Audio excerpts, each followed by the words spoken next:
गुरुर्ब्रह्मा गुरुर्विष्णू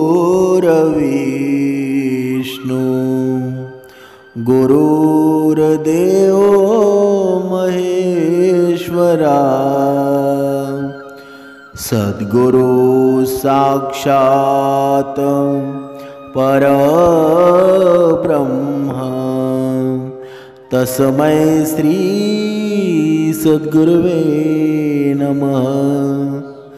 जय जय रघुवीर समर्थ श्रीराम समर्थ। सद्गुरु चरणांना नतमस्तक होऊन आपण या सुंदर सकाळच्या मनमोहक वातावरणामध्ये या निरूपणास सुरुवात करूया। माईबाप सज्जनांचं स्वागत आहे। आज आपण या निरूपणामध्ये पाहणार आहोत, समर्थांनी सांगितलंच आहे ना, या कलियुगामध्ये असा कोणता मुलगा आहे तो आपल्या आईबाबांना उतारवयामध्ये आधार देत असतो। म्हणजेच हे निरूपण आहे ना, प्रत्येक मातापित्यानं ऐकलं पाहिजे, कारण आपला मुलगा कसा आहे ना त्याचे संकेत आपल्याला मिळत असतात, आणि हे संकेत कसे असतात ना त्यावरून आपली मुलं कशी आहेत हे प्रत्येकाने ओळखायला हवं। म्हणजे ही गोष्ट आहे ना प्रत्येक आईवडिलांनी ऐकली पाहिजे। ज्यांच्या घरी एक किंवा एकापेक्षा जास्त मुलं आणि मुली आहेत ना, ही गोष्ट तुम्हाला महत्त्वपूर्ण शिकवण देणारी आहे। कारण जे आपण आधीच समजावून घेतल्यास आपण आपल्या संततीबद्दल अनुमान लावू शकतो की आपली संतान भविष्यामध्ये आपल्यासोबत कशी वागेल, कोणता मुलगा आपल्याला आधार देईल आणि कोणता मुलगा धक्के देऊन घरातून बाहेर काढेल। समर्थांनी इथे सुंदर वर्णन केलेलं आहे की कधीही आपल्या मनुष्याचं नातं आहे ना ते का तुटत असतं बरं? मनुष्याच्या नात्यामध्ये विष का निर्माण होतं बरं? या विषानं कितीतरी संसार तुटले गेलेले आहेत। पण समर्थांनी हे सुद्धा सांगितलेलं आहे, जेव्हा आपण दुसऱ्यावर विश्वास ठेवून आपली नाती संपवतो ना तेव्हा पूर्ण संसाराची राखरांगोळी होत असते। आणि हेच आपण या निरूपणामध्ये पाहणार आहोत की अशी कोणती संतान आहे आणि आपण कोणावर विश्वास ठेवू नये, आपण कोणावर विश्वास ठेवावा, या सर्व प्रश्नांची उत्तरं आहेत ना या निरूपणामध्ये आपल्याला मिळणार आहेत। चला आता आपण पाहूया की कोणती संतान आहे ती आईबापाला भाकरी देते आणि कोणती संतान आहे ती आईबापाला शिव्या शाप देत असते। तर चला एका उदाहरणाद्वारे आपण स्पष्ट करूया। ही गोष्ट चंदनगडच्या साम्राज्याची आहे। म्हणजे जिथे राघव राजा होता तो राज्य करत होता। राजा राघव मोठा न्यायप्रिय राजा होता, प्रजापालक राजा होता, आणि चंदनगडची प्रजा आहे ना ती धनधान्यानं संपन्न झालेली होती। त्याच्या राज्यातील सर्व प्रजा खूप सुखी होती। राघव राजा याच्या 2 राण्या होत्या, आणि लहान राणीचं नाव होतं दीप्ती आणि मोठ्या राणीचं नाव होतं स्वर्णिका। राजा राघव याचं पहिले विवाह राणी स्वर्णिका बरोबर झालं, आणि 4 वर्षानंतर राजाचा दुसरा विवाह राणी दीप्ती बरोबर झाला होता। दोन्ही राण्यांना एक पुत्र होता। राणी स्वर्णिका यांचा पुत्राचं नाव होतं वीर, आणि राणी दीप्ती यांच्या पुत्राचं नाव होतं आर्यन। नियमानुसार वीर चंदनगडचा भावी राजा होणार होता, परंतु ही गोष्ट राणी दीप्ती यांना आवडत नव्हती। त्यांना वाटत होतं की त्यांचा पुत्र आर्यन हाच चंदनगडचा भावी सम्राट बनावा, म्हणून ती नेहमी राणी स्वर्णिका आणि तिच्या पुत्रावर अत्यंत जळत राहायची, आणि नेहमी तिच्या पुत्राला म्हणजे आर्यनला ती हेच शिकवत असे की बाळा वीर तुझा भाऊ नाही, तुझा शत्रू आहे। आणि राजकुमाराच्या मनामध्ये नेहमी द्वेषाचं बीज भरत असे। मोठी राणी स्वर्णिका मनाने खूप चांगल्या महिला होत्या, म्हणजे त्या त्यांच्या पुत्राला नेहमी चांगल्या गोष्टी शिकवत असत, मिळून मिसळून राहणं शिकवत असत। आणि राजकुमार वीर त्याच्या लहान भावावर आर्यनवर खूप जास्त प्रेमसुद्धा करत होता। राणी स्वर्णिका एक खूपच समजदार आणि बुद्धिवान स्त्री होती। इतकी की महाराज राघव देखील राणी स्वर्णिका यांचा सल्ला घेत असत आणि राजकारणामध्ये या राजकार्यामध्ये ती नेहमी सहभागी होत असे। त्याचबरोबर महालाच्या सर्व जबाबदाऱ्या होत्या ना राणी स्वर्णिका यांच्याकडे होत्या आणि दुसरीकडे महाराणी राणी दीप्ती यांना ही गोष्ट अजिबात आवडत नव्हती की एक लहान राज्यातून आलेली ही राजकुमारी इतक्या विशाळ साम्राज्याची महाराणी बनेल आणि महलाचे प्रत्येक कामकाज सांभाळेल। राणी दीप्ती यांना वाटत नव्हतं की स्वर्णिका यांचा पुत्र वीर हा महाराजांचा उत्तराधिकारी बनावा आणि पुढे जाऊन तोच या विशाल साम्राज्याचा राजा बनेल। या सर्व कारणांमुळं राणी दीप्ती मोठी राणी स्वर्णिका यांचा द्वेष करत होती। राणी दीप्ती नेहमी मोठ्या राणीविरुद्ध कट कारस्थान करायची आणि मोठ्या राणीवर काहीतरी खोटे आरोप लावित असे। इतकं सगळं होऊन सुद्धा राजा राघव त्यांच्या दोन्ही राणींना समसमान मान देत होते। ते दोन्ही राणींसोबत एकसारखे वागत होते। छोटी राणी दीप्ती काहीतरी कारस्थान रचतच राहत होती। जेव्हा तिच्या छोट्या मोठ्या चाल्या यशस्वी होत नव्हत्या ना तेव्हा ती मोठ्या राणीला रस्त्यातून हटवण्यासाठी काहीतरी मोठ्या कारस्थान रचू लागली। एके दिवशी तिने एक असा षडयंत्र रचला ना तिने महालात एका ढोंगी पुरुषाला बोलावलं आणि एकांतात खोलीत जाऊन त्याला तिचं षडयंत्र समजवायला लागली। छोटी राणीचं षडयंत्र म्हणजे त्या ढोंगी पुरुषाला एक नकली साधूच्या वेशामध्ये महाराज राघव यांच्यासोबत जाणं होतं आणि राजा राघव यांच्यासमोर राणी स्वर्णिका आणि तिच्या मुलांबद्दल खोटी भविष्याची करणं होतं। म्हणजे ही भविष्यवाणी तो साधू होता, तो करणार होता आणि छोट्या राणीनं त्या ढोंगी पुरुषाला आधीच सर्व काही समजावलं आणि राजा राघव यांच्या ज्या ज्या कमतरता आहेत ना, ज्या ज्या दुर्बलता होत्या त्या सर्व त्याला आधीच सांगितल्या गेल्या, जेणेकरून तो त्या सर्व गोष्टींसमोर त्या राजासमोर सांगून त्याचा प्रभाव निर्माण करू शकेल, त्यांना प्रभावित करू शकेल, ज्यामुळं राजा साहेबांना त्या ढोंगी पुरुषावर विश्वास बसेल। बघा इथे सर्व माऊलींनी लक्षात घ्या, आपण पाहत आहोत आपला मुलगा असो किंवा मुलगी असो आपल्याला किती वयापर्यंत आपला सन्मान करेल, आपला मान राखेल।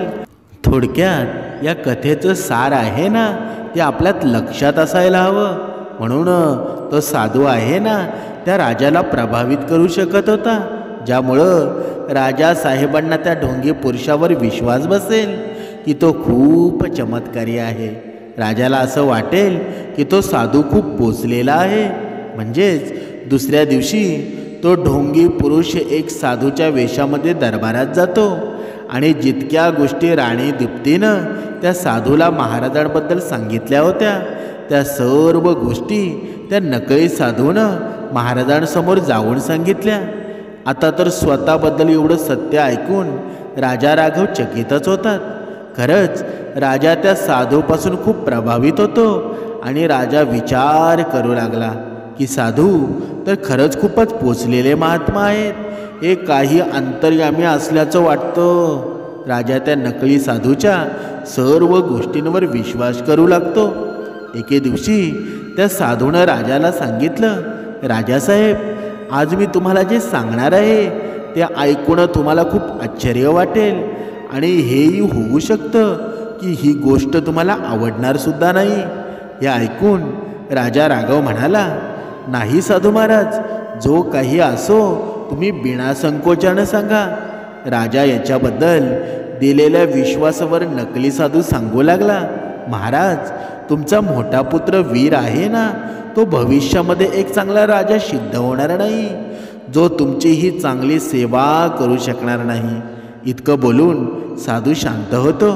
राजा विचारतो, महाराज तुम्ही का थांबलात, पुढे सांगा, तुम्हाला काही सांगायचं होतं का? साधू म्हणतो, महाराज तुमचा राजकुमार वीर आहे, तो मोठा झाल्यावर तुम्हाला जिवंत मारेल। ही गोष्ट ऐकून राजा त्या साधूवर विश्वास ठेवत नव्हता। महाराजांच्या नजरेमध्ये राजकुमार वीर खूपच चांगला होता, खूप समजदार होता आणि तो नेहमी त्याच्या आईवडिलांचा खूप आदर करत असे.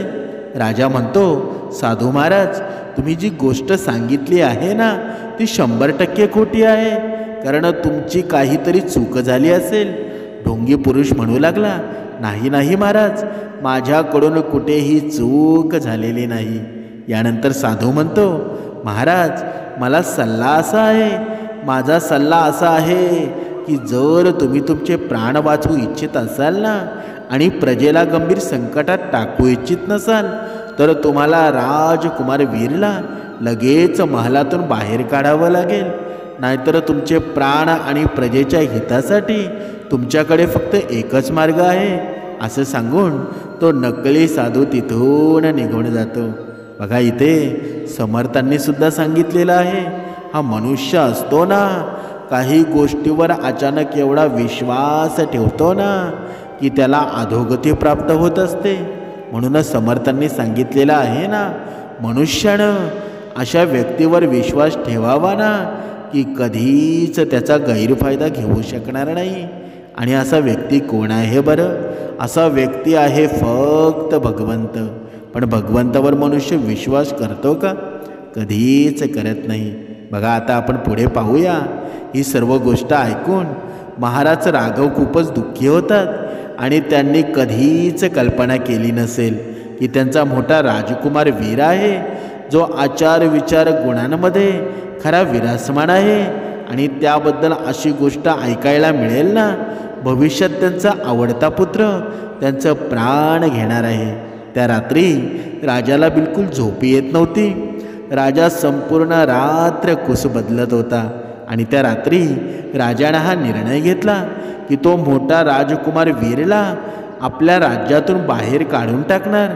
राघवासाठी हा निर्णय खूप मोठा होता आणि निर्णय घेणं खूप अवघडसुद्धा होतं.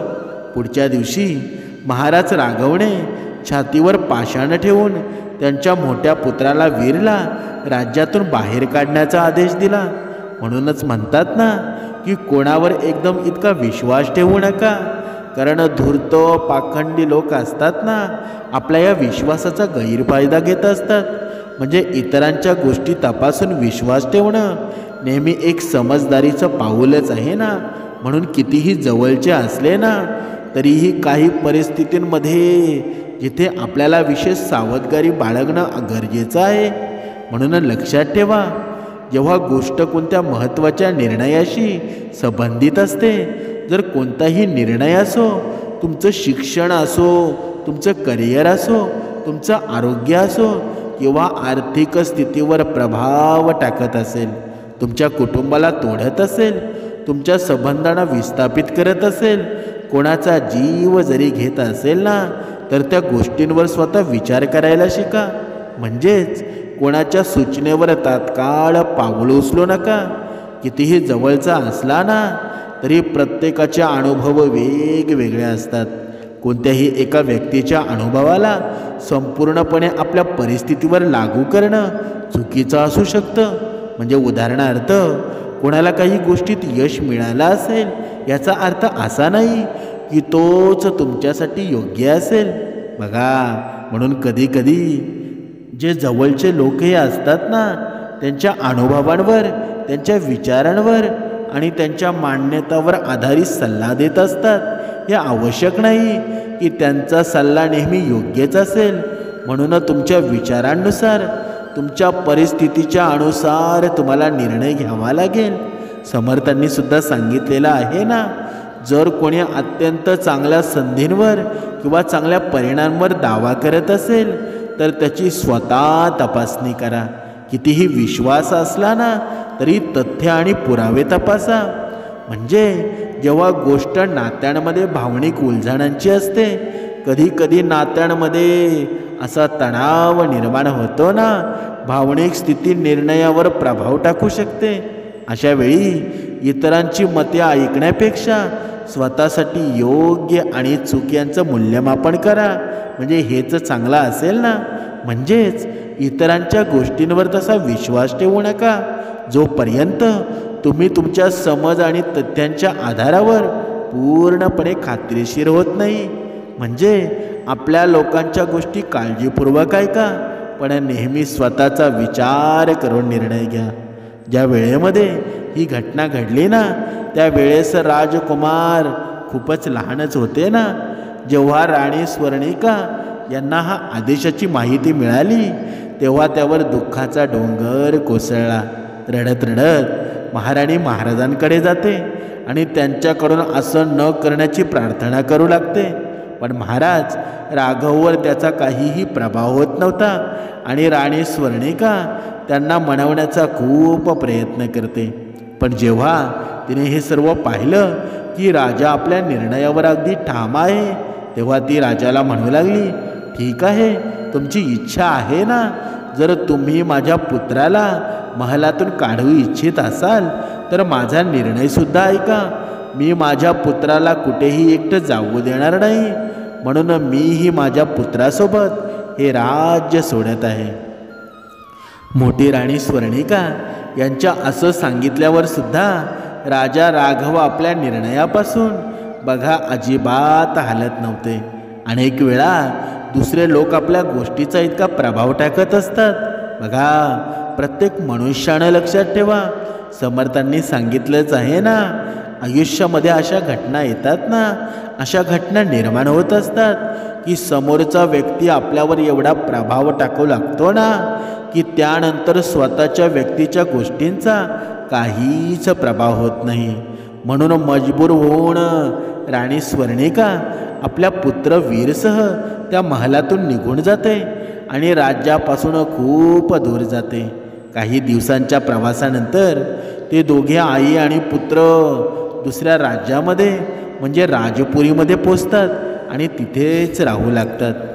राणी स्वर्णिका एक खूपच समजदार स्त्री होती. ती मातीचे मडके तयार करून आणि त्यांना विकून तिचं घर चालवत होती आणि पुत्राचं चांगलं पालन करायची. आता दोघेही एक साधं जीवन जगत होते. राजकुमार वीर त्याच्या आईला मदत करत असे. अशा प्रकारे राणी स्वर्णिका आणि राजकुमार वीर यांचं जीवन रातोरात पूर्णपणे बदललेलं होतं.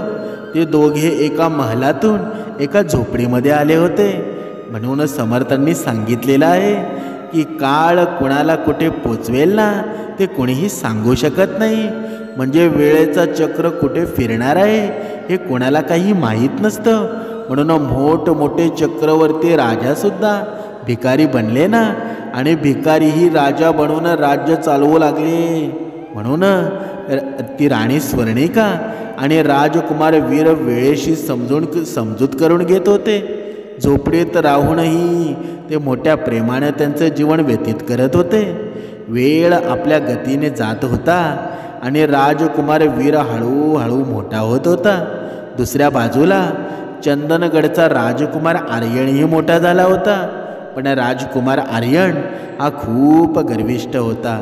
नकारात्मक स्वभावाचा राजकुमार होता. तो कधीही त्याच्या वडिलांशी सन्मानाने बोलत नव्हता. त्याचे वर्तन एका चांगल्या राजकुमारासारखं, चांगल्या मुलासारखं नव्हतं. राजा राघव नेहमी आर्यनला समजवण्याचा प्रयत्न करत असे. तू या विशाळ साम्राज्याचा राजकुमार आहेस, तुलाच साम्राज्याचा राजा बनायचा आहे. त्यामुळं तुला प्रत्येक कलेमध्ये निपुण होणं आवश्यक आहे. तुला विद्या अध्ययनासोबत युद्धाचा अभ्यास करणंसुद्धा आवश्यक आहे, जेणेकरून तू आपल्या प्रजेचा चांगल्या प्रकारे संरक्षण करू शकशील. पण खरी गोष्ट म्हणजे राजकुमार आर्यन खूपच आळशी व्यक्ती होता. त्याला ना विद्या ग्रहण करण्याची आवड होती, ना युद्धकलेचा अभ्यास करण्याची आवड होती. तो संपूर्ण दिवस फक्त मनमानी करत असे आणि इतरांचा उपहार करत असे. प्रत्येकाला खाळपणा दाखवण्याचा प्रयत्न करत असे. तो कुणाचीही इज्जत करत नव्हता, कुणाचाही मान सन्मान करत नव्हता. जेव्हा राघव आर्यनला काहीतरी समजवायचा तेव्हा तो उलटसुलट उत्तरं द्यायचा. या सर्व परिस्थितींना पाहून राजा देखील विचार करू लागला की राजकुमार आर्यनला या विशाल साम्राज्याचा राजा बनण्यास योग्य नाही.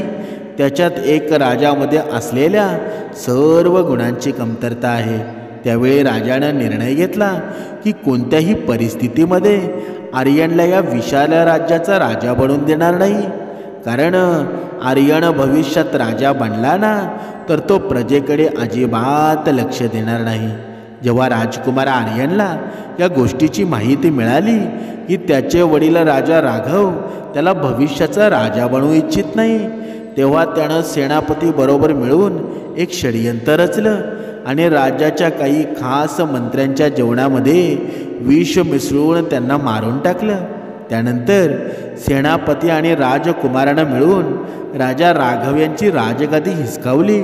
इथपर्यंत नाही तर त्यानं राजसी वस्त्र उतरून त्यांना साधे वस्त्र दिले आणि मग महालातून धक्के मारून बाहेर काढलं.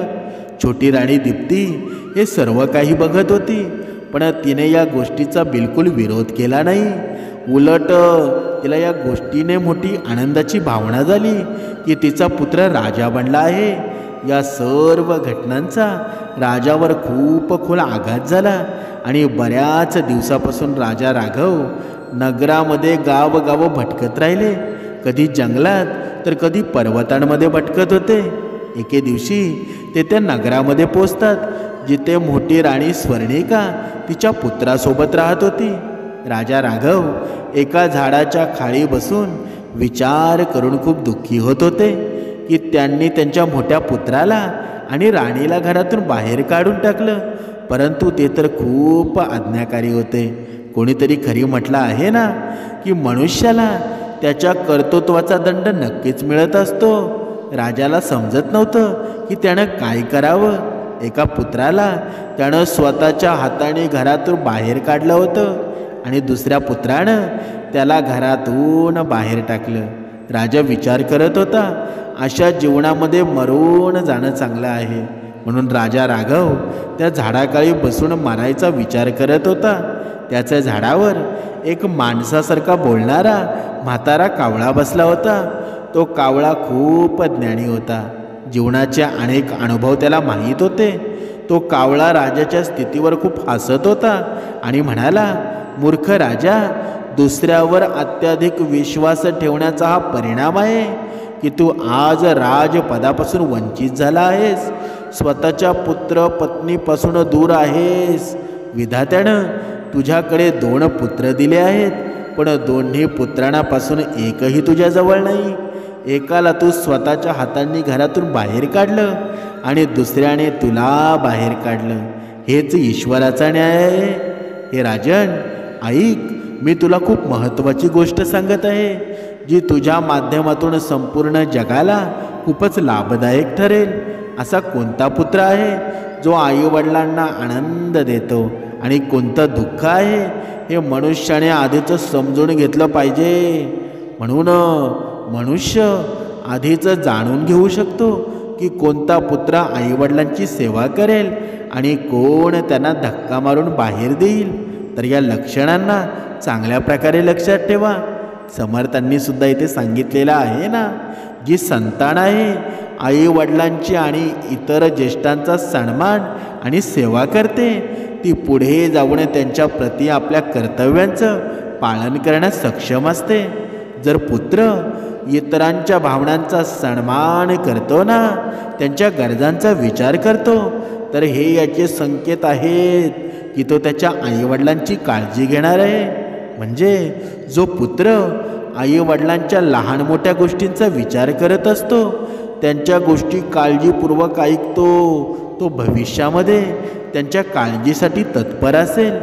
जर पुत्र स्वार्थी नाही आणि इतरांच्या हितांचा विचार जर करत असेल ना, तर तो आईवडिलांची सुद्धा काळजी नक्कीच करत असतो. जी संतान आपल्या जीवनात नैतिक मूल्यांचं पालन करते आणि धर्म कर्माशी संबंध ठेवते, ती आईवडिलांची सेवा आणि काळजी घेण्यात ती मागे हटणार नाही. आता बघा, कावळा पुढे म्हणतो, हे राजन, कोणत्या पुत्राच्या नालायक किंवा जबाबदार नसण्याचा अंदाज आहे तो बाळपणामध्ये आणि तरुणपणात दिसणारे त्याचे वर्तन आणि स्वभावावरून घेतला जाऊ शकतो. काही लक्षणं आहेत, काही संकेत देत असतात की संतान भविष्यात आईवडिलांची काळजी घेणार नाही किंवा त्यांच्या प्रती असंवेदनशील होऊ शकतं, ती लक्षणं अशी आहेत. पहिली गोष्ट, जो पुत्र फक्त स्वतःच्या बाबतीत विचार करतो, सुरुवातीपासूनच आपल्या गरजांना प्राधान्य देतो आणि इतरांच्या भावनांचा किंवा गरजांचा विचार करत नाही ना, तो भविष्यात आईवडिलांची काळजी कधीच घेत नाही.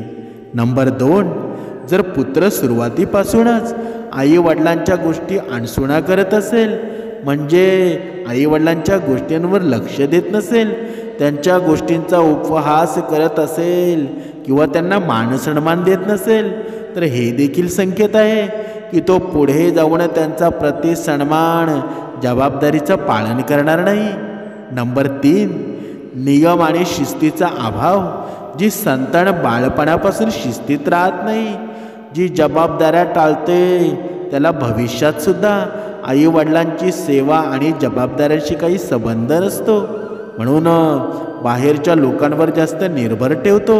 जर पुत्र आपल्या मित्रांना किंवा बाहेरच्या लोकांना आईवडिलांपेक्षा जास्त महत्त्व देत असेल, आपल्या समस्यांचे समाधान घराबाहेर शोधत असेल ना, तर हे सुद्धा संकेत आहे की तो कुटुंबाच्या प्रति निष्ठावान राहणार नाही. जी संतान छोटी किंवा मोठ्या गोष्टींवर राग करते आणि हट्टी स्वभाव आहे, आपल्या आईवडिलांबरोबर चांगलं वागत नाही, त्यांच्याबद्दल अपेक्षा केली जाऊ शकते की तो भविष्यात त्यांच्या गरजांची कधीही पूर्तता करणार नाही, त्यांच्याकडे तो कधीच पाहणार नाही. समर्थांनी सुद्धा सांगितलेलं आहे ना, इतरांची मदत न करणे. जर पुत्र कधीही कोणाची मदत करण्याची सेवा करत नसेल, ही भावना दाखवत नसेल, दया दाखवत नसेल, करुणा दाखवत नसेल, तर हे देखील संकेत आहे की तो भविष्यात आईवडिलांना सुद्धा मदत करणार नाही. जो पुत्र छोट्या मोठ्या गोष्टींवर तक्रार करत असेल, नेहमी इतरांना दोषी ठरवत असेल आणि आईवडिलांच्या गोष्टींवर कुतर्क करतो, तो भविष्यात आईवडिलांच्या जबाबदाऱ्यांपासून दूर पडेल आणि त्यांच्या प्रती असंवेदनशील होऊ शकतो. म्हणजेच या संकेतांद्वारे हे अंदाज लावले जाऊ शकतात की कोणती संतान भविष्यामध्ये आईवडिलांची काळजी घेणार आहे. हे देखील महत्त्वाचं आहे ना की आपल्या मुलांचं योग्य संगोपन, मार्गदर्शन केलं जावं, जेणेकरून त्यांचा स्वभाव काळानुसार सुधारू शकेल आणि ते आपल्या आईवडिलांच्या प्रती जबाबदार राहू शकतील. बघा, इथे प्रत्येक माऊलीनं, प्रत्येक भक्तानं समजून घ्यावं, या कथेचं सार आहे ना, कोणता मुलगा आहे आपल्या आईवडिलांना शेवटपर्यंत सांभाळू शकेल, हेच या कथेचं सार आहे ना. म्हणजे तुमच्या मुद्दा लक्षात असू द्या. आणि ही गोष्ट आहे ना, तो कावळा बघा, तो झाडावरचा कावळा आहे, तो या राजा राघवला सांगत आहे. आणि बाहेर लोकांच्या गोष्टींवर गरजेपेक्षा जास्त विश्वास जर ठेवला ना, तर तुझ्या राजशी थाटमाट आणि सुख साधनांनी तुझ्या पुत्राला अनियंत्रित केलं आहे. तू तुझ्या पत्नी आणि मुलांच्या प्रती असंवेदनशील राहिलास, म्हणून तुझ्यासमोर अशी परिस्थिती निर्माण झाली. परंतु आता तुला मारायची किंवा दुःख होण्याची गरज नाही, कारण या क्षणी तू योग्य ठिकाणी पोचला आहेस. लवकरच तुझं संकट दूर होणार आहे. इतकं सांगून तो कावळा तिथून उडून जातो आणि राजा राघव त्या झाडाच्या खाली बसून राणी स्वर्णिका आणि पुत्र वीर यांना आठवत असतो. त्याच वेळेला राजकुमार वीरला सामान खरेदी करण्यासाठी नगराच्या बाजारात जायचं असतं. तर त्यानं पाहिलं की त्याचे पिता महाराज राघव एका झाडाच्या खाली बसून मुद्रेत बसले आहेत. आणि त्याच्या पित्याची अवस्था पाहून बघा त्याला विचार पडला. वडिलांची अशी दुर्दशा पाहून राजकुमार वीरला खूप दुःख झालं. तो त्याच्या वडिलांकडे जातो आणि म्हणतो, बाबा, आपण या नगरात काय करत आहात? तुमची अशी अवस्था कोणी केली आहे बरं? महाराज आपल्या पुत्राला ओळखू शकले नाहीत आणि म्हणाले, बेटा तू कोण आहेस? वीर म्हणाला, मी तुमचा पुत्र वीर आहे.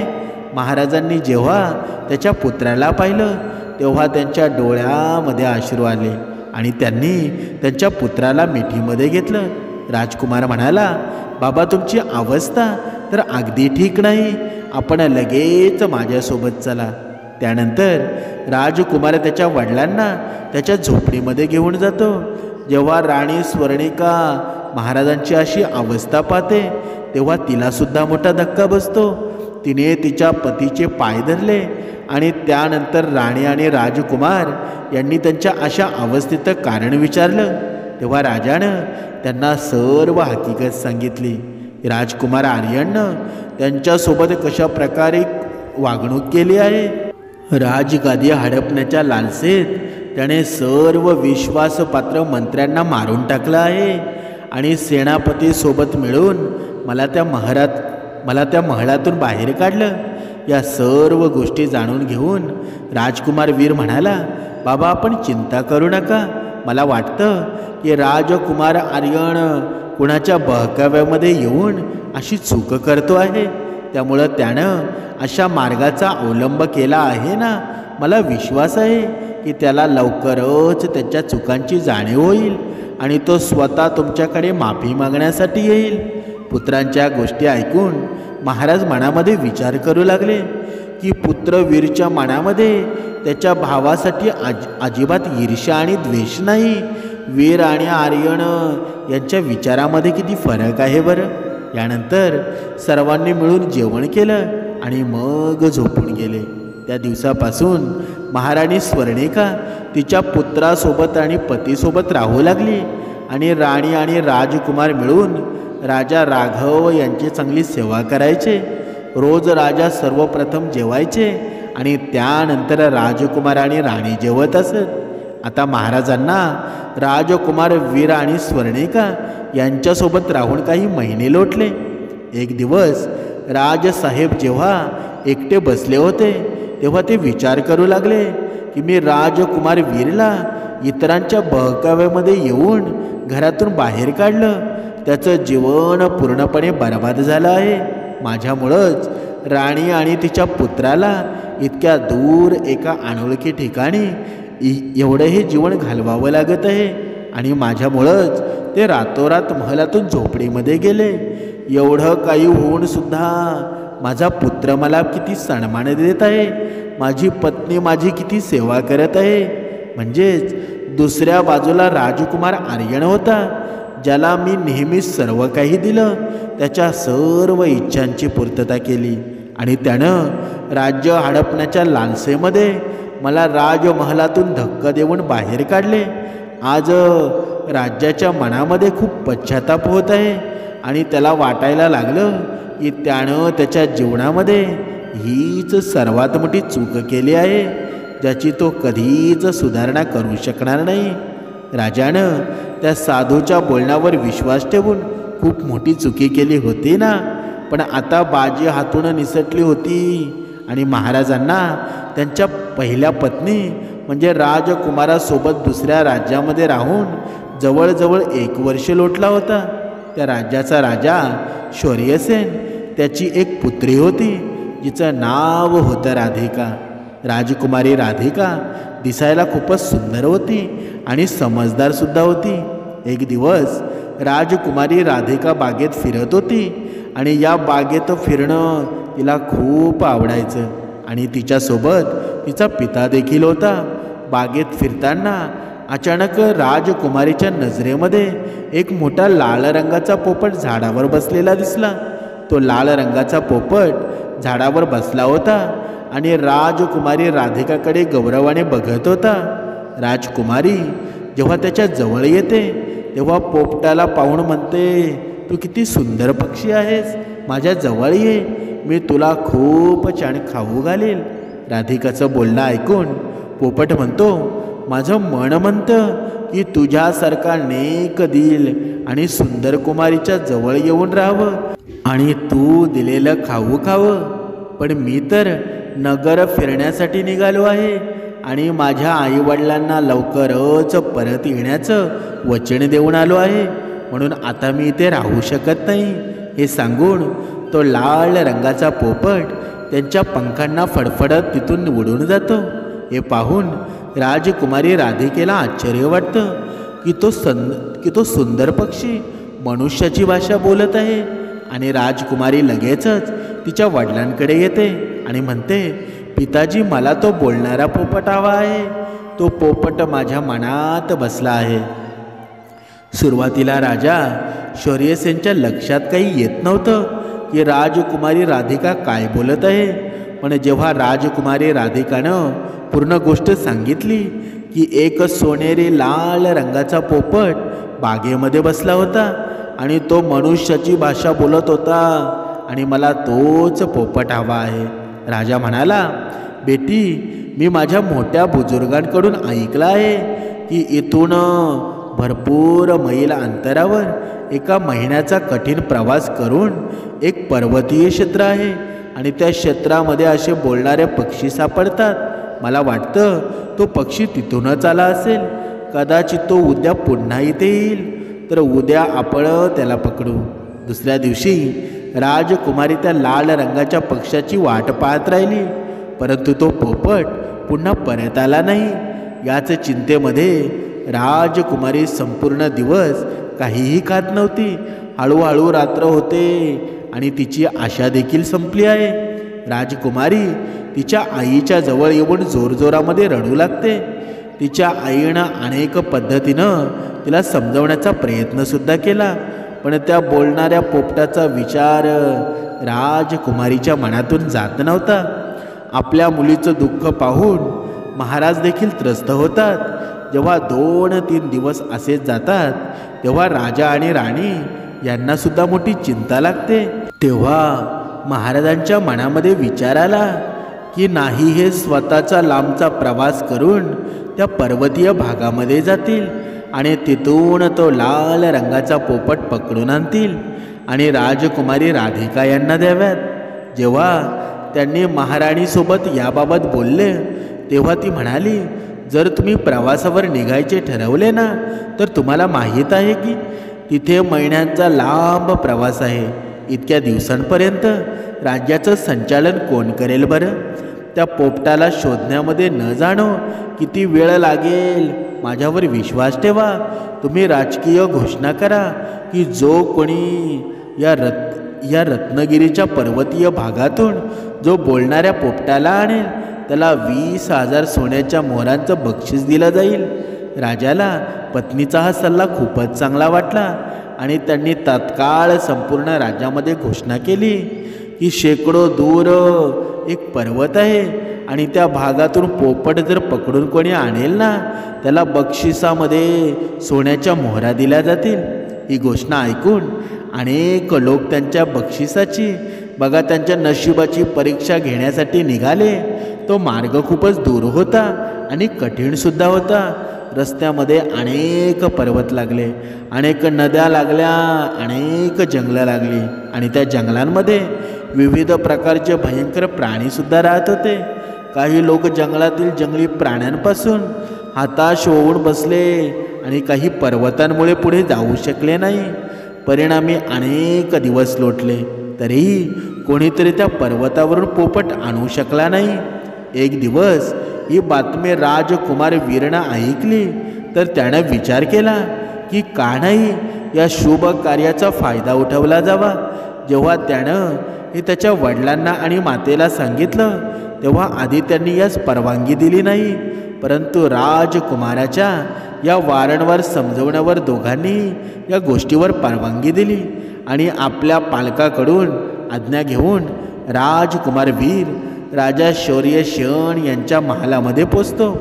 त्यानं राजाकडून त्या रत्नगिरीच्या पर्वतामध्ये जाण्याची आज्ञा मागितली. त्यावेळी तिथे एक तरुणही होता, ज्याचं नाव होता अजय. तोही त्या अनोख्या पोपटाला पकडण्यासाठी, राजाची आट पूर्ण करण्यासाठी राजाकडून आज्ञा घेण्यासाठी आला होता. महाराजानं दोघांना या प्रवासाची आज्ञा दिली आणि म्हणाले की तुम्ही लवकरात लवकर पोपटाला आणावं. कारण राजकुमारी राधिका हिची अवस्था दिवसेंदिवस बिघडत चालली आहे. अशा प्रकारे दोन्ही तरुण आपल्या घोड्यावर बसून त्या ठिकाणी प्रवासाला निघतात. इथे तुम्हाला सांगू इच्छितो की तो अजय नावाचा तरुण होता ना, तो खूपच गर्विष्ठ स्वभावाचा होता. तो राजकुमार वीरला म्हणाला, तू एक सामान्य माणूस आहेस. जाऊन काही मेहनत मजुरीचे काम कर. तू काय या चक्रामध्ये अडकला आहेस. राजकुमारानं जेव्हा त्याचं हे बोलणं ऐकलं तेव्हा त्याला याची लाज वाटली नाही. तो हसून म्हणाला, तू माझी काळजी करू नकोस. मी काही ना काही करून ते काम पूर्ण करेल. मी तर इथे फक्त यासाठी आलो आहे की लवकरात लवकर राजकुमारी ठीक व्हावी. अशा प्रकारे ते दोघे बोलत बोलत बरेच दूर निघून जातात. जेव्हा ते घनदाट जंगलातून जात होते तेव्हा त्यांना एका झाडाखाली एक वृद्ध माणूस आणि एक वृद्धा दिसते. दोन्ही तरुणांना आता पाहून वृद्ध माणूस उभा राहतो आणि त्यांच्या समोर येऊन थांबतो. वृद्ध माणसाला समोर येताना पाहून अजयला राग येतो आणि तो रागामध्ये म्हणतो, ए वृद्ध माणसा, तू कुठून माझ्यासमोर उभा राहिलास? तुला माहीत नाही का मी एक महत्त्वाच्या कामासाठी जात आहे? बाजूला हो, माझा मार्ग सोड. जेव्हा वृद्ध माणूस बाजूला झाला नाही तेव्हा त्यानं घोड्यावरून उतरून त्या वृद्ध माणसाला धक्का देऊन बाजूला केलं. त्यामुळं तो वृद्ध माणूस एक बाजूला जाऊन पडतो. मग अजय तिथून पुढे चालतो. बिचारा वृद्ध माणूस जमिनीवर पडला होता. त्याला पडलेलं पाहून त्याची पत्नी जोरजोरामध्ये रडू लागली. हे पाहून राजकुमार वीर लगेच घोड्यावरून खाली उतरतो आणि त्या वृद्धाला जमिनीवरून उचलतो आणि म्हणाला, बाबा, तुम्हाला कुठे दुखापत झाली आहे का? तो वृद्ध माणूस स्वतःला सांभाळत उभा राहिला आणि म्हणाला, असं वाटतं तू खूपच दुष्ट माणूस होता. तो खूपच दुष्ट माणूस होता. जर मला माहीत असतं ना की तो असा आहे तर मी कधीही त्याच्याकडून मदत मागितली नसती. राजकुमार वीर म्हणाला, बाबा, तुम्ही मला सांगा, तुम्हाला काही मदतीची आवश्यकता आहे का? वृद्ध माणूस म्हणतो, बाळा, आम्ही सकाळपासून आमच्या घराकडे जाण्यासाठी निघालो आहोत. मी माझ्या पत्नीसोबत माझ्या बहिणीकडे जात होतो. आमचं गाव इथून खूप दूर आहे. आम्ही दोघेही वृद्ध आहोत आणि चालून चालून पूर्णपणे थकलो आहोत. वरून ऊन असल्यानं आमचे बरेच हाल झाले आहेत. आम्ही इच्छितो की लवकरात लवकर आम्ही घरात पोचू. मुला, तुझ्याकडे घोडा आहे. जर तू आम्हाला गावापर्यंत पोचू शकत असशील तर तुझी मोठी कृपा होईल. वृद्धाचं बोलणं ऐकून राजकुमार वीरनं त्याचं जेवण काढलं आणि दोघांना आधी जेवण खाण्यासाठी दिलं आणि म्हणाला, हे घ्या, तुम्ही आधी जेवण घ्या. जेव्हा वृद्ध आणि वृद्धा दोघेही जेवले तेव्हा राजकुमारनं त्यांना त्याच्या घोड्यावर बसवलं आणि स्वतः पाय पीठ करून घोड्याची लगाम धरून त्यांना त्यांच्या घराच्या दिशेनं घेऊन जाऊ लागला. घरात पोचल्यावर दोन्ही पती पत्नी राजकुमाराला खूप आशीर्वाद देतात आणि त्यांना घरात पोचतात संध्याकाळ झाली होती. आता दोन्ही वृद्ध पती पत्नीनं राजकुमारालाशी सहमती केली की आज रात्री त्यानं त्यांच्यासोबत थांबावं, कारण रात्री प्रवास करणं योग्य नाही. राजकुमार त्यांच्या बोलण्याला सहमत झाला आणि यानंतर त्या वृद्धानं विचारलं, तरुण, तुम्ही कोण आहात? कुठे जात आहात? उत्तरात राजकुमारानं त्यांना संपूर्ण कथा सांगितली आणि सांगितलं की मी बोलणाऱ्या लाल रंगाच्या पोपटाचा शोध घेत आहे, जेणेकरून तो त्या पक्षाला राजकुमारी राधिका यांना देऊ शकेल. बघा, म्हणून राजकुमारीची ही गोष्ट ऐकून वृद्ध माणूस विचारात पडला आणि म्हणाला, मी देखील ऐकलं आहे की या रत्नागिरीच्या पर्वतीय भागामध्ये काही सोनेरी रंगाचे, काही लाल रंगाचे पक्षी आहेत जे मानवासारखे बोलतात, पण त्यांना तिथे जाऊनच शोधलं जाऊ शकतं. या पर्वतीय भागामध्ये जाण्यासाठी 2 मार्ग आहेत. एक खूप मार्ग कठीण आहे आणि दुसरा मार्ग खूप सोपा आहे. जर घोडा जलद असेल तर काही तासामध्ये तिथे पोचू जाऊ शकतं आणि त्या मार्गावर काही धोका नाही. वृद्ध माणसानं त्या राजकुमाराला तो मार्ग चांगला समजावून सांगितला. त्यानंतर रात्री सर्वजण झोपले आणि नंतर दुसऱ्या दिवशी जेव्हा राजकुमार त्यांच्या प्रवासाला निघाला तेव्हा त्या वृद्ध माणसानं त्याच्या घरात मागील बाजूस असलेले खूप सारे आंबे तोडून राजकुमार वीरला दिले आणि म्हणाला, या पर्वतातील पक्ष्यांना हे फळं खूप आवडतं आणि तेही फळं मोठ्या आनंदानं खातात. त्या भागामध्ये फळं मिळत नाही आणि त्यामुळं ते पक्षी फळांच्या शोधामध्ये असतात. इतकं दूर येतात. बेटा, हे फळ तुझ्या सोबत घेऊन जा. मला पूर्ण विश्वास आहे की या फळांचा सुगंध तिथल्या पक्ष्यांना तुझ्या दिशेने आकर्षित करेल आणि कदाचित त्यामध्ये तो पक्षीसुद्धा असेल. तो मानवासारखा बोलतो. बघा, राजकुमारानं ते आंबे घेतले आणि पिशवीमध्ये बांधून वृद्ध बाबा यांचे आभार मानून पुढच्या दिशेने निघाला. राजकुमार वीर त्या मार्गावर जात होता आणि जो वृद्धाने त्याला सांगितला होता तो मार्ग खूप मोठा होता, स्वच्छ आणि हिरवागार होता. काही तासामध्ये तो पर्वतीय भागामध्ये पोचतो. तो परिसर खूप हिरवागार आणि गुलाबी दिसत होता, सुगंधित फुलांनी सजवलेला होता आणि राजकुमाराच्या मनामध्ये काही काळासाठी येतं की इथे आराम करावा, परंतु दुसऱ्या क्षणी त्याच्या मनामध्ये विचार येतो की आराम करण्यात वेळ बराच वाया जाईल. त्यामुळं ते लगेचच बोलणाऱ्या पक्ष्याचा शोध घेऊ लागतो. चालताना त्याची नजर झाडांवर फिरत होती.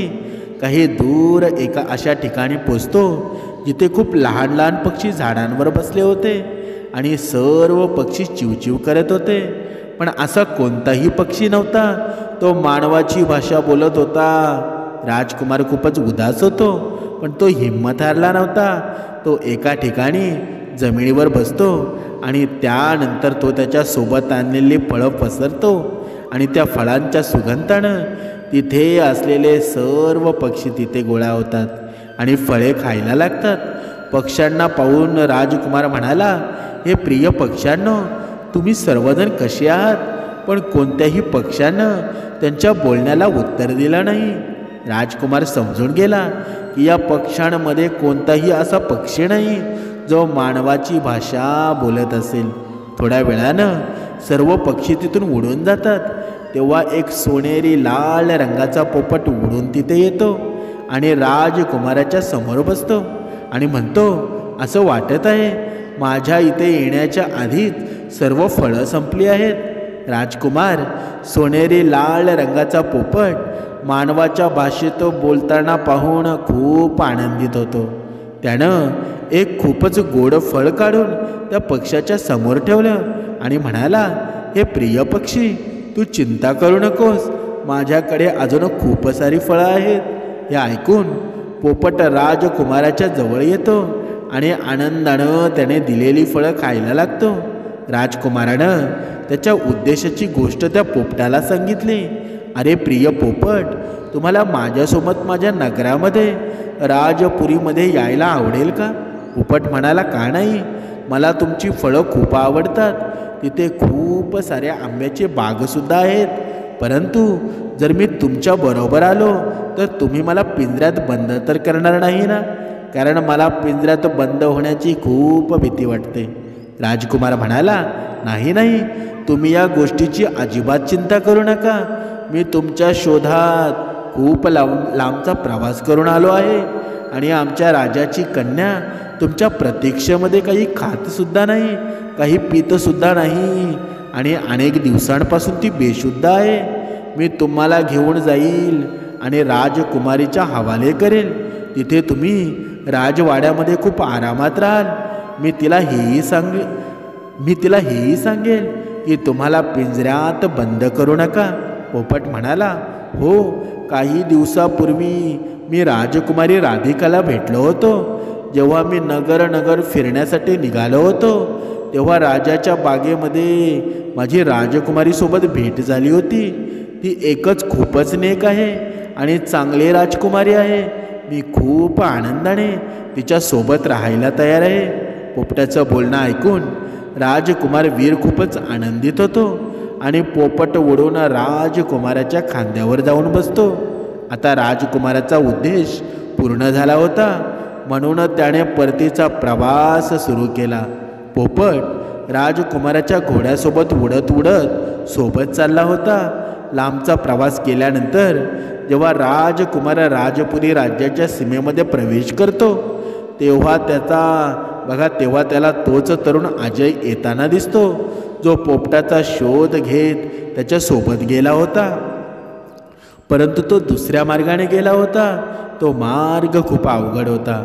त्याची अवस्था खूप वाईट दिसत होती.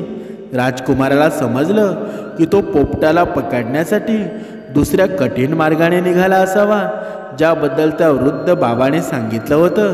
ते दोघे एकमेकांना भेटतात आणि राजकुमाराच्या विचारल्यावर त्याने सांगितलं की माझी खूप मोठी चूक झाली.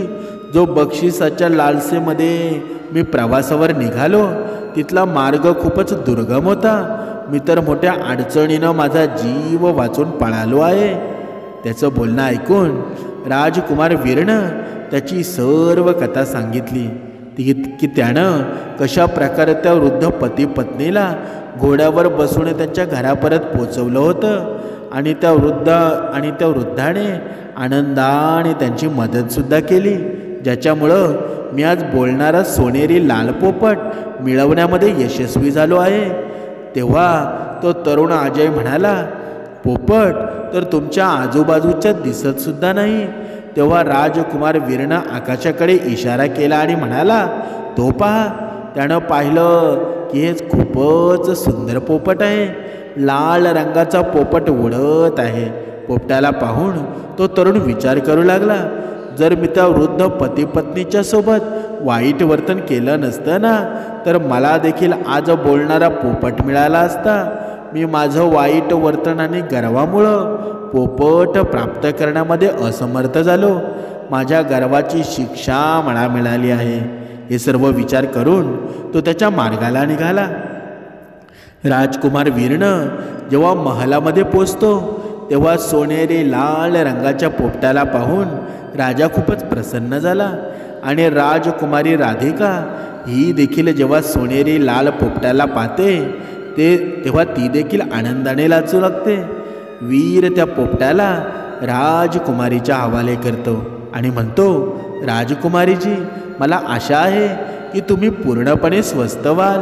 हा पक्षी तुमच्यासोबत राहण्यासाठी मोठ्या आनंदाने तयार झाला आहे, परंतु तुम्हाला मला वचन द्यावं लागेल. राजकुमारी म्हणाली, मी तुम्हाला कोणतेही वचन द्यायला तयार आहे. तुम्ही माझी इच्छा पूर्ण केली आहे ना, त्याच्या बदल्यात तुम्ही जे काही मागाल ते मी तुम्हाला देऊन टाकेन.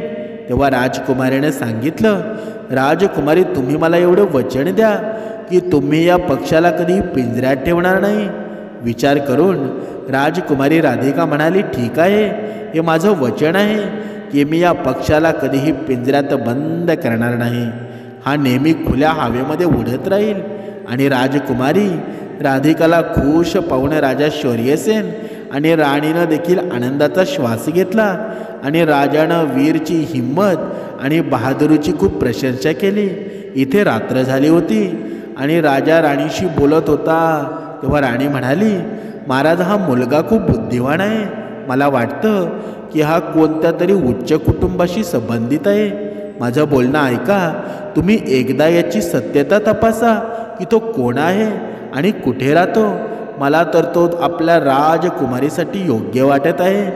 राणीच्या म्हणण्यावर पुढे सकाळी महाराजानं राजकुमाराला त्यांच्याकडं बोलावलं आणि त्याला विचारलं, हे तरुण, खरं खरं सांगा की तू कोण आहेस आणि कोणत्या कुटुंबाशी तुझा संबंध आहे. राजाच्या बोलण्यावर राजकुमारीने महाराज शौर्यसेन यांना त्याची सर्व हकीकत सांगितली की ते चंदनगडचा राजकुमार वीर आहेत आणि कशा प्रकारे त्यांच्या वडिलांनी त्याला महालातून बाहेर काढलं आणि त्यानंतर त्याच्या भावानं त्यांच्या वडिलांना फसवून त्यांना महलातून बाहेर टाकलं. या प्रकारे राजकुमाराने त्याची संपूर्ण हकीकत विस्तारानं राजाला सांगितली. आणि सर्व गोष्टी जाणून घेतल्यानंतर राजा म्हणाला, राजकुमार, याचा अर्थ असा आहे की आमच्या पत्नीचा अंदाज अगदी बरोबर आहे. तू आमच्या मुलीचं जीव वाचवला आहेस आणि आमच्यावर खूप मोठी उपकार केला आहेस. जर तू इच्छित असशील ना, तर आम्ही तुझे साम्राज्य परत मिळवण्यास तुझी मदत करू शकतो. तू खूप बुद्धिवान आहेस आणि धाडशीसुद्धा आहेस आणि तू इच्छित असशील ना, तर माझ्या विशाळ सेनेसह तुझ्या बेईमान भावाच्या आर्यनच्या महालावर चढाई करू शकतोस आणि त्याला हरवून तुझे राज्य परत मिळवू शकतोस. राजकुमार म्हणाला, महाराज तुमचा प्रस्ताव खूप चांगला आहे, परंतु मला निर्णय घेण्यासाठी माझ्या आईवडिलांशी चर्चा करावी लागेल. त्यानंतर मी कोणताही निर्णय घेऊ शकतो. मला सध्या आज्ञा द्या. मी त्यांचा सल्ला घेऊन लवकरच परत येईल. हे सांगून राजकुमार वीर त्यांच्या आईवडिलांकडे जातो आणि राजाने त्याला जे काही विचारलं होतं तेच त्याने त्याच्या आईवडिलांना सांगितलं की येथील राजा चंदनगडचं साम्राज्य परत मिळवण्याची मदत करू इच्छित आहे. ही गोष्ट ऐकून राजा राघव खूप आनंदित होतात. ते म्हणतात, पुत्र, या संधीला हातातून निष्ठू देऊ नकोस. महाराज शौर्यसेन यांच्या मदतीनं लवकरात लवकर तू आपलं राज्य परत मिळवून घे. आणि मग तसंच झालं. इथे राजा शौर्यसेननं आपल्या सर्व सेनेला राजकुमार वीरच्या हवाले केलं आणि राजकुमार वीर राजा राघवनं विशाळ सेनेसह आर्यांच्या महालावर आक्रमण करून त्यांना बंदी बनवलं. तेव्हा आर्यांनं सर्व सत्य त्यांना सांगितलं की संपूर्ण षडयंत्र त्यांच्या आई दीप्तीनं रचलं होतं. तिनेच एका ढोंगी पुरुषाला साधू बनवून महाराजांकडे पाठवलं होतं आणि ज्याच्या खोट्या भविष्यवाणीमुळं ज्याच्या राजा राघवनं स्वर्णिका आणि राजकुमार वीर यांना राज्यातून बाहेर काढून टाकलं होतं. सर्व सत्य जाणून घेतल्यानंतर राजा राघवने त्यांच्या छोट्या राणीला आणि राजकुमार आर्यन यांना देशद्रोह दिला आणि त्यानंतर राजा त्याच्या मोठ्या राणी स्वर्णिका आणि आपल्या मुलासह आरामाने राहू लागला. इथे राजा आणि शौर्यसेनने त्याच्या राजकुमारी राधिकाचा विवाह राजकुमार वीर यांच्यासोबत केला आणि काही वेळानंतर राजकुमार वीरला चंदनगडचा राजा बनवला जातो आणि त्यानंतर राजा राघव पुत्राला राजसुख देऊन राजा बनवल्यानंतर देवाचं आभार मानून जंगलामध्ये निघून जातो. समर्थांनी सांगितलेलं आहे, या पूर्ण कथेचं तात्पर्य काय आहे की प्रत्येक आईवडिलांनी एक गोष्ट लक्षात घ्या. जेव्हा आपली मुलं लहान असतात ना आपण जे सांगू ते ऐकत असतात. आणि ज्यावेळी लहानपणी जर आपल्या मुलांना आपण संस्कार दिले नाहीत ना तर आपली मुलं तशीच होणार, अधोगतीचं प्रेरित होणार. म्हणूनच समर्थांनी सांगितलं आहे ना, आपल्या कुटुंबातील सर्व मंडळी असू द्या, आपल्या आईवडील असू द्या, आपली लहान मुलं असू द्या, या भक्ती मार्गामध्ये यायला हवी. या भक्ती मार्गामध्ये उपासनेमध्ये राहायला हवी. तेव्हाच आपल्या जीवनामध्ये समाधान निर्माण होईल. या राक्षसरूपी अहंकारापासून आपण दूर जाऊ आणि व्यवस्थित आपलं जीवनसुद्धा जगायला सुरू करू. म्हणजेच समर्थांनी सांगितलेलं आहे, शिक्षण म्हणजे संस्कार आहेत का? शिक्षण हे पुस्तकांनी मिळत असतं आणि संस्कार हे आईवडिलांकडून मिळत असतात. म्हणजेच त्या मुलाचं पालनपोषण कसं झालं ना यावर अवलंबून असतं. म्हणून आपल्या घरामध्ये जेवढी लहान लहान बाळकं आहेत ना, लहान लहान मुलं आहेत, ती जोपर्यंत लहान आहेत ना तोपर्यंत प्रत्येक आईवडिलांनं त्यांच्यासमोर भांडण करू नका. दुसऱ्यावर विश्वास ठेवून आपल्या घरामध्ये वादविवाद करू नका.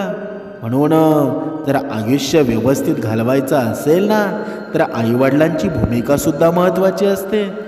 म्हणून कधीकधी आपल्या संसारामध्ये आपण गाळबोट निर्माण करत असतो. म्हणजे आपल्या संसारामध्ये दुःख निर्माण होतं. तर ते का होतं बरं? ज्याप्रमाणे त्या राजानं त्या साधूचं ऐकलं ना आणि तेव्हाच आपल्या मुलाला आणि आपल्या पत्नीला राज्याच्या बाहेर हाकलून दिलं ना, पण शेवटी काय झालं बरं? शेवटी भगवंताच्या मनात असतं ना तेच होत असतं.